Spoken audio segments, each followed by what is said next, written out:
What is up, Facebookers? It's Tyler Jungy again with another video in the dark. Well, today I'm going to be talking about trading. I've always been a trader in the Magic community. I have a lot of positive reputation. Everyone in the Magic community trusts me because I've always gave everyone a positive impression. And throughout the years, I've been very aggressively at trading to get all the cards I want through trading cards I don't want. Now, to be a successful trader, you gotta branch out. You can't just trade only locally. I highly advise trading online. I say this because it becomes quite a challenge to find that individual who will want cards you have and you want cards they have. It can be challenging to find that individual. So I highly recommend trading online. There are some risks because there's scammers out there.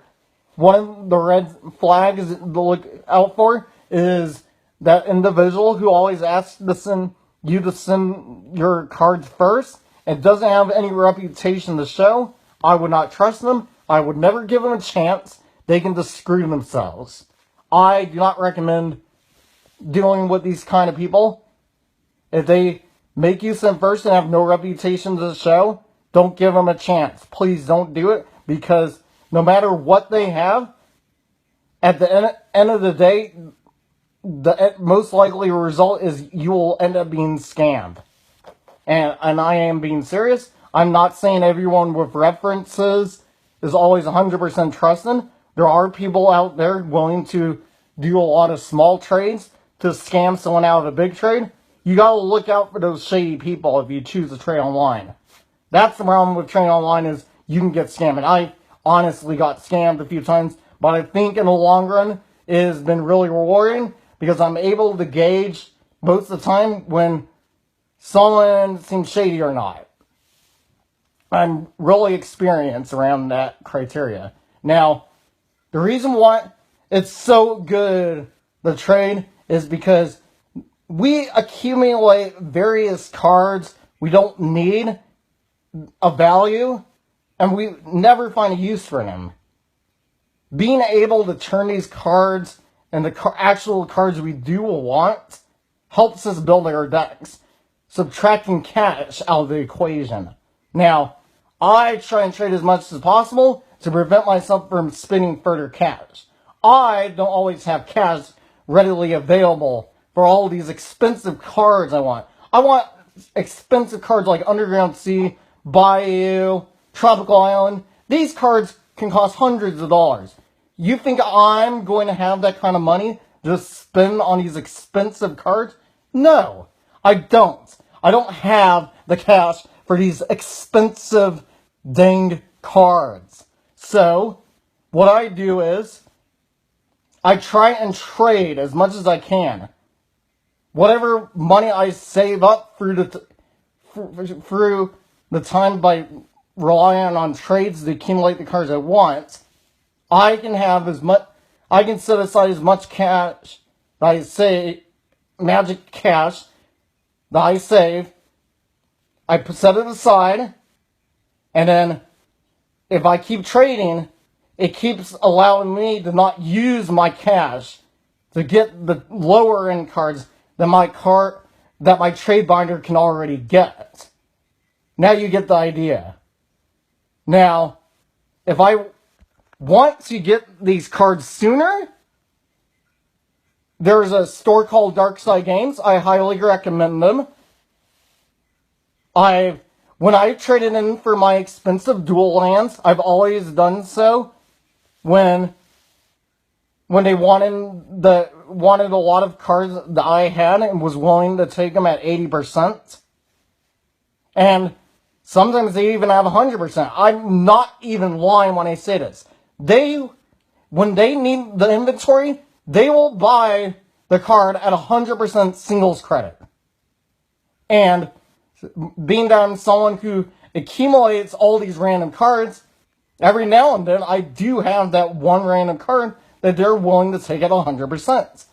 Now, this is a perfect time to trade in, assuming that you will never ever use the card. You are getting 100% to go towards anything, any single you want in the store.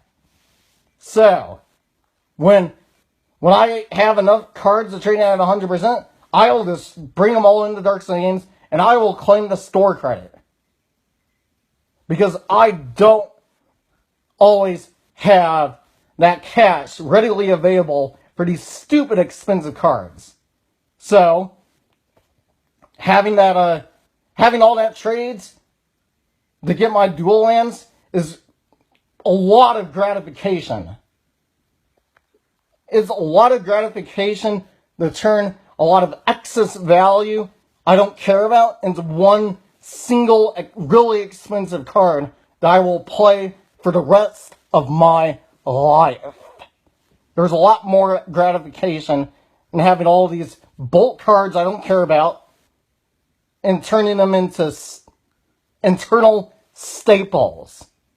I don't care if I'm trading it out of minor lots. Now, a lot of people will find it discouraging, and I fully understand that it's truly discouraging the trade-in at 80%.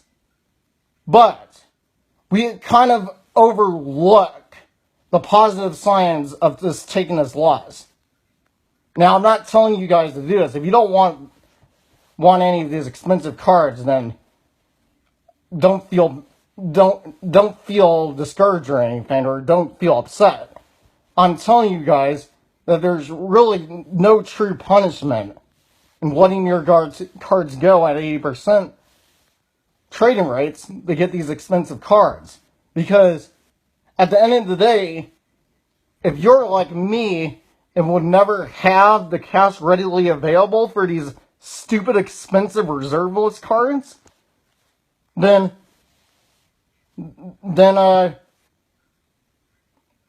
I want you guys to give trading in a try if you guys find appeal in these expensive cards like I do.